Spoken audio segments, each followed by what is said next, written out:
Europe 1, 7h46, l'interview vérité d'Europe 1. Thomas, vous recevez ce matin Jack Lang, président de l'Institut du monde arabe. Au moment où l'on se parle, un jeune homme, un Saoudien de 21 ans, condamné à mort en Arabie Saoudite, risque d'être décapité, puis crucifié. Et disons les choses jusqu'au bout, le corps d'Ali Mohamed Al-Nimr sera ensuite exposé publiquement jusqu'au pourrissement de ses chairs. Bonjour Jack Lang. Bonjour. Alors on a entendu la condamnation polie de François Hollande cette nuit, mais pourquoi la France ne met pas tout son poids dans la balance pour que notre allié saoudien n'aille pas au bout de la barbarie? Pourquoi on n'entend pas plus d'indignation?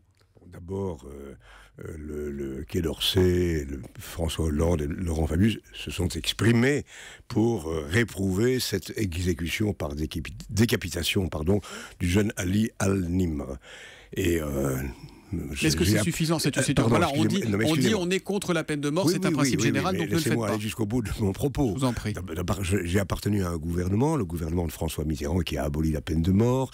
Nous sommes des militants anti-peine de mort. Laurent Fabius a organisé l'an dernier un rassemblement mondial contre la peine de mort. Vous ne doutez pas une minute que l'équipe au pouvoir aujourd'hui refuse l'idée même de peine de mort.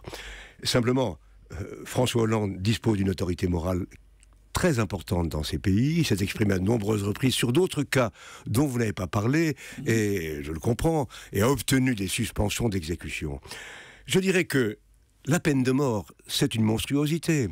Mais en même temps, si vous le permettez, sans faire de critique à votre endroit, à l'instant, j'entendais que vous parliez de milliers de contrats d'avions et autres qui vont être achetés ou vendus à la Chine. Oui, ici même, il y a quelques minutes, de millions de contrats économiques, etc., qui vont être vendus à l'Iran. Avez-vous une demi-seconde rappelé que la Chine est un des pays les plus exécuteurs du monde, que les États-Unis sont un des pays les plus exécuteurs du monde, et je le réprouve, que l'Iran est un des pays les plus exécuteurs du monde. Il ne vous a pas échappé, Jack Lang, que je ne suis pas ministre et que je ne signe pas les contrats. J'entends bien. Mais allons au bout de votre logique. Est-ce que ce silence... Aucune exécution ne justifie aucune exécution. Est-ce que ce silence relatif donc, de la France n'a pas été acheté à prix d'or quand François Hollande est allé en Arabie Saoudite au mois de mai, et que ça a débouché, on en vient à votre propos, sur la signature de 10 contrats pour 11 milliards d'euros en juin? Est-ce que ça justifie pas qu'on fasse un communiqué poli et rien de plus? Ça n'a absolument aucun rapport. Je me réjouis de la coopération intensifiée entre la France et l'Arabie Saoudite, car c'est dans le mouvement, dans l'échange, dans les liens nouveaux que nous pouvons faire bouger les mentalités et bouger les choses. À l'Institut du monde arabe même, nous accueillons des femmes saoudiennes créatrices. Dans quelques jours, il y aura un musée virtuel présenté par une personnalité femme saoudienne. Nous avons organisé... il y a des femmes, une vie culturelle saoudienne très, très importante. C'est très important. Attendez, revenons quand même, pardon, on va en parler, mais revenons notamment au voyage de François Hollande au mois de mai en Arabie Saoudite. Vous étiez dans la délégation française.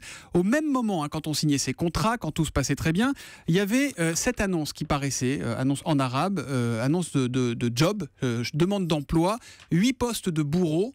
C'était l'Arabie Saoudite qui recrutait. Vous savez combien de personnes a déjà exécuté l'Arabie Saoudite depuis le début de l'année?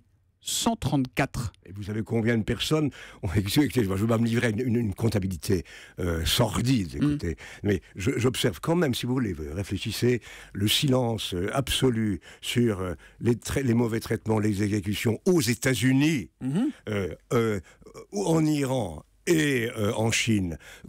J'ai accompagné François Hollande, et chaque fois qu'il se trouve dans une des capitales concernées, il dit ce qu'il a à dire. Mais on devrait leur vendre des guillotines aussi, il y a un marché. Je vous en prie. Sa parole a du poids. Sa parole a une autorité morale. D'ailleurs, ce jour-là, il était reçu comme hôte d'honneur par la conférence des États du Golfe. C'était la première fois qu'une personnalité occidentale était reçue.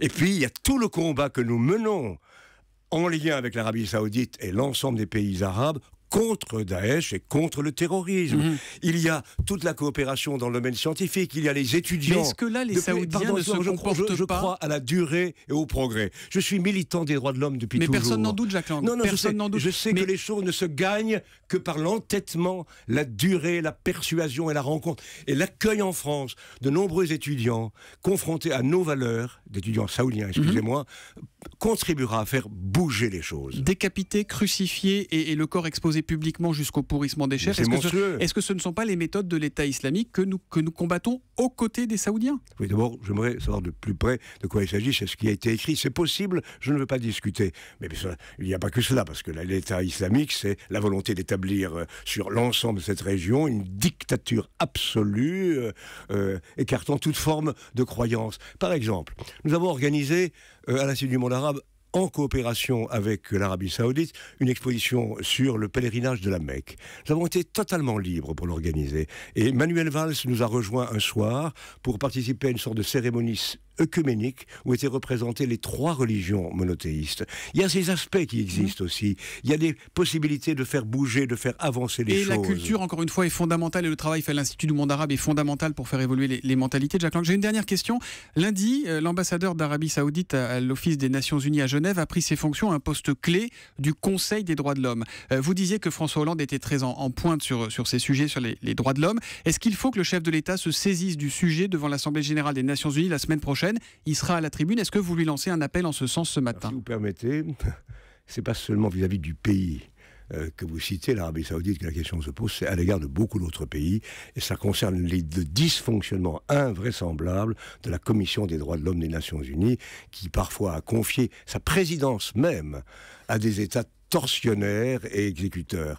Donc c'est toute une question grave qui se pose et qui ne concerne pas qu'un seul pays. Mais en même temps, permettez-moi de dire que je réprouve avec autant de force ces actes cruels et insupportables que je crois avec détermination au mouvement qui est enclenché aujourd'hui par les échanges culturels, par la venue d'étudiants et de chercheurs, par l'organisation d'événements, par l'installation par la France d'infrastructures de transport en Arabie Saoudite. Le message est passé, Jacques Lang. Merci d'être venu sur Europe 1 ce matin. Petite précision. L'avenir des valeurs humaines progressera.